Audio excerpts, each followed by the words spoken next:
Em nome do Pai, do Filho e do Espírito Santo. Amém. Iluminados e conduzidos pelo Santo Espírito, façamos nossa leitura orante da Palavra de Deus.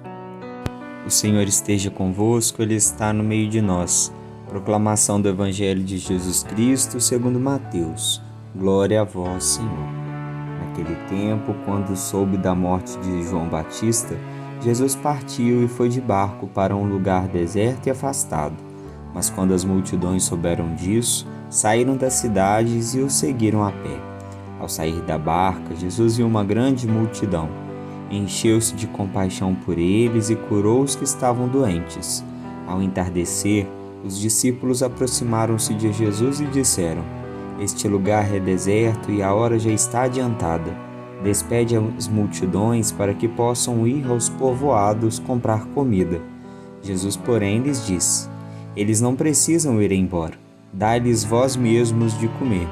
Os discípulos responderam: "Só temos aqui 5 pães e 2 peixes." Jesus disse: "Trazei-os aqui." Jesus mandou que as multidões se sentassem na grama. Então pegou os 5 pães e os 2 peixes, ergueu os olhos para o céu e pronunciou a bênção. Em seguida partiu os pães e os deu a seus discípulos. Os discípulos os distribuíram às multidões. Todos comeram e ficaram satisfeitos, e dos pedaços que sobraram, recolheram ainda 12 cestos cheios. E os que haviam comido eram mais ou menos 5.000 homens, sem contar mulheres e crianças. Palavra da salvação. Glória a vós, Senhor. O simbolismo sustenta o realismo. Além do milagre da partilha, o Senhor nos chama a nos envolvermos com o que aquele gesto significa. Os discípulos caem na real e percebem a insuficiência de seus próprios meios.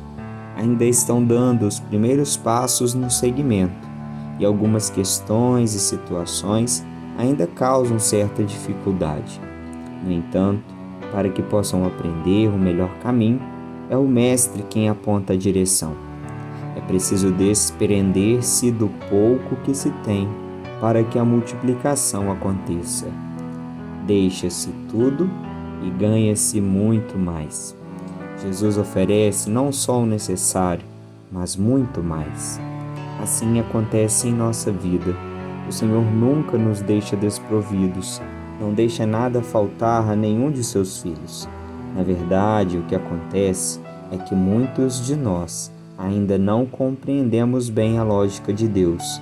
É preciso dividir para multiplicar. Dividir os dons materiais, sim. Tantos irmãos nossos estão passando por situações de extrema pobreza. Mas também dividir a vida, as alegrias, as esperanças, os medos, as conquistas, a fé, a oração, a coragem, a força. Sempre temos algo para oferecer, e não poucas vezes o nosso pouco se torna muito. Se olharmos bem, quantas vezes também nós já fomos salvos pela generosidade de alguém. Que o Senhor nos ajude a ter sempre sensibilidade para perceber a fartura de tudo que Ele nos oferece, a fim de que sejamos constantemente sensíveis para com os nossos irmãos e irmãs, principalmente aqueles que mais precisam. O Senhor esteja convosco, Ele está no meio de nós. Que venha sobre vós, sobre seus familiares e aquelas pessoas que mais precisam, por intercessão de Nossa Senhora, a paz e a bênção de Deus Todo-Poderoso, Pai, Filho e Espírito Santo. Amém.